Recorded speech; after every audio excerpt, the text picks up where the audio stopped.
जय श्रीराम मंडळी। तर आज मी तुम्हाला घेऊन आलोय धुळ्यातील प्रभू श्रीरामांच्या मंदिरात दर्शनासाठी। धुळ्यातील आग्रा रोडवरील 154 वर्षपूर्वीचे प्राचीन श्रीराम मंदिर अतिशय प्रसिद्ध आहे। देशामध्ये असे दोनच मंदिर आहेत जेथे प्रभू श्रीराम यांच्या मांडीवर बसलेल्या अवस्थेत सीता माता यांची मूर्ती आहे।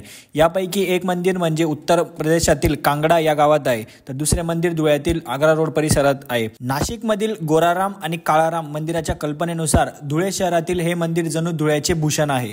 शहराच्या मध्यवर्ती ठिकाणी असलेल्या या मंदिराला पट्टाभिषिक्त श्रीराम मंदिर असे देखील म्हटले जाते।